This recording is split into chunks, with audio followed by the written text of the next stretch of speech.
So the New England Patriots have a long track record of success. All the Super Bowls, all the allegations that there's no way they could possibly be this good. They had the greatest player in the history of the NFL in Tom Brady, who was, running the show there for a long, long time. Bill Belichick's chasing Don Shula for all-time career wins. But it does feel like they've reached a point in the Belichick era where things are starting to look completely the opposite of how they did for all those games and all those years when Tom Brady was there. Now, there's a couple of different layers to all this. The first layer we must point to is the quarterback, Mac Jones, who had an awful game against the Dallas Cowboys over the weekend. His offensive coordinator, Bill O'Brien, though, he has some faith that Mac Jones is going to be able to figure this thing out, and don't worry about what happened this past Sunday. Let's focus on the future. I thought that last game for Mac, some of the decisions that he made were very uncharacteristic of Mac, and I think he'll get back to doing it the way he knows how to do it. And he's just trying to make a play. He's wanting to win. He's very competitive, and maybe the plays weren't great, so I have to be involved in that big time with him. I understand that. I think you'll see a lot of improvement in Mac as we keep moving forward here. All right. So a lot of optimism there. You can't go too far backwards, right? Oh, jeez. I mean, they say rock bottom is the best place to start getting better. I mean, there's been worse quarterback performances that we've seen. Can I ask you this? Yeah. Like, if I go through all of these teams, name something their offensive have in common. San Francisco, Philly, Buffalo, Kansas City, Dallas, Miami, Baltimore, maybe Detroit, Tampa, and Seattle. What's one thing offensively you think all these teams have in common? Quarterback and wide receivers. Okay. Let's talk about the second part. Maybe with the exception of, you'd say Detroit, even though I love Amon-Ra St. Brown. I think he's a hell of a player. Josh Reynolds has played outstanding for them. You'd say they have dudes. They have guys. They have a guy, either a go-to guy, a guy with speed, like San Francisco with Brendan Ayuk and Deebo Samuel, right? Philly's got Devontae Smith, A.J. Brown. Buffalo's got Diggs. Kansas City, I don't know, maybe that's the first one you go, maybe not, depending on how you look at their summary of pieces. Dallas, CeeDee Lamb, Brandon Cooks. Miami, obviously Tyreek Hill and Jalen Waddle. Baltimore, I mean, they've got OBJ, but really Zay Flowers, Rashad Bateman. I mean, every single one of these teams, Tampa, you got Godwin, you got Mike Evans, Seattle, DK, Tyler Lockett, Jackson Smith and Jigba. They've all invested, they've all loaded their roster with speed and dynamic playmaking ability. That has been the Achilles heel for Bill Belichick and the New England Patriots in drafting and identifying those big-time star wide receivers. Outside of having Randy Moss, and you could say Edelman, you could say Wes Welker, they found those guys in the later rounds. And not the same type of player I'm talking about. It's just, I think that's the one position they have, really he has, because he's the general manager, consistently missed on, and you've got to have that in today's game. And they don't, and I think it's showing up right now in their offense with what it looks like. It's really been tight end play that's been a success for them with Gronk, even when Aaron Hernandez was there. N'Keal Harry, they tried that. That didn't work. Yeah, they're definitely lacking that department. They've had slot receivers, though, like you guys said, and like Edelman and Amendola. But those were late picks that guys like Edelman, who was a quarterback that converted to wide receiver.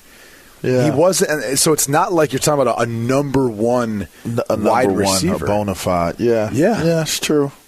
It's true, because even going back to Troy Brown and David Patton, they weren't necessarily, and Givens, they weren't ones. So, I mean, it makes sense, and it makes you wonder why they haven't. I mean, they did add Randy Moss at one point, but it was an older Randy Moss. That was back in 2007, right? They almost went undefeated with him. And maybe they need to make a move like that. But literally, I can go through the years of where they've drafted guys. Like this year, they drafted Keyshawn Buett out of LSU in the 6th round. 2 years ago, Tyquan Thornton in the second round. Nothing's really, come from that. Trey Nixon the year before that in the 7th round. You actually go back to the 2020 draft, they didn't draft one wide receiver. 2019 is the year they drafted a first-round pick in N'Keal Harry, who's now just was activated with the Minnesota Vikings. Braxton Berrios is no longer with the team back in 2018. That was a 6th-round pick. I mean, you go through the years. 2017, no wide receivers drafted. 2016, Malcolm Mitchell in the 4th round. I mean, they really have not looked at this position in the draft at all. 2015, no wide receivers. 2014, a 7th-round pick in Jeremy Gallon out of Michigan. Aaron Dobson, 2nd round, 2013. Jeremy Ebert, 7th round, 2012. Josh Boyce, 4th-round pick. I mean, they just have none not of those names looked at hold any. I hate to say it, but it's not. Those aren't significant names. No, and that's what I'm saying is if you go back and if you look at like Brendan Ayuk, was he a late 1st-round pick, if I'm not mistaken, or 2nd round? Debo was a 2nd round. Yeah. Ayuk might have been 2nd. But you look at go through that Devontae Smith 1st-round pick. A.J. Brown was a 2nd, ended up trading for him, gave him a boatload, might as well be a 1st round.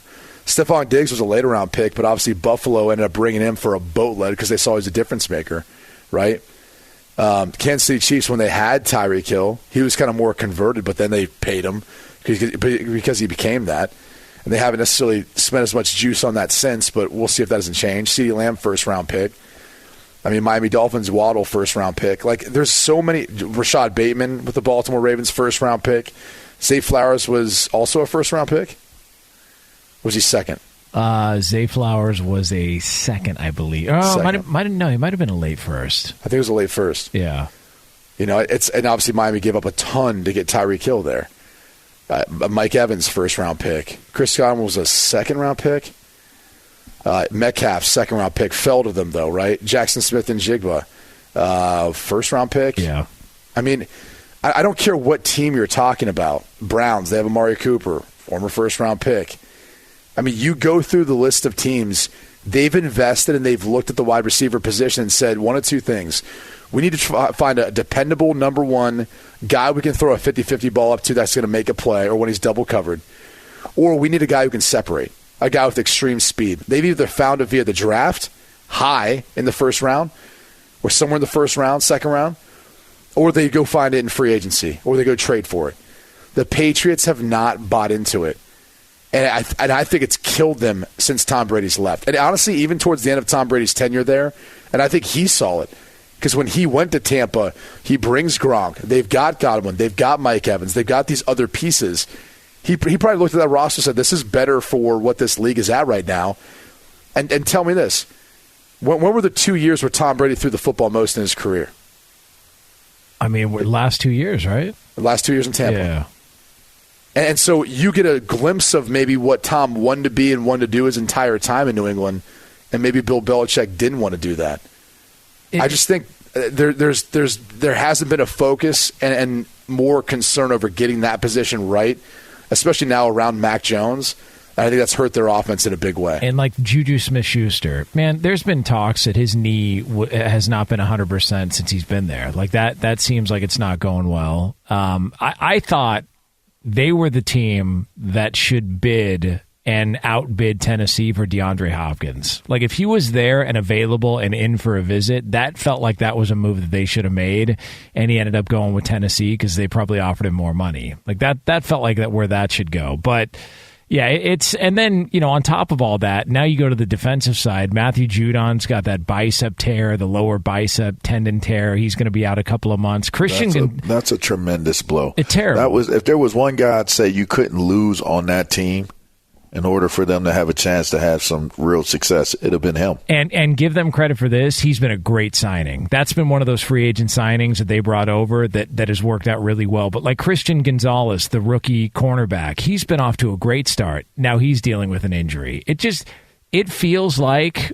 and I'm not saying this to be funny, Their goals should not be to make the playoffs. It should be to not finish in last place in their division. You got to have that one up on the Jets. You got to have it. They lost Rodgers. That's where we're moving the goalposts on success for the Patriots. Forget playoffs. Just don't finish in dead last in that division. Well, everyone's going to look at the quarterbacks, and you're going to say, well, how would you rank the quarterbacks in the AFC East? Now, I'm saying if Rodgers is healthy, you wouldn't put Mac Jones above any of the other three, would you? No way. Okay.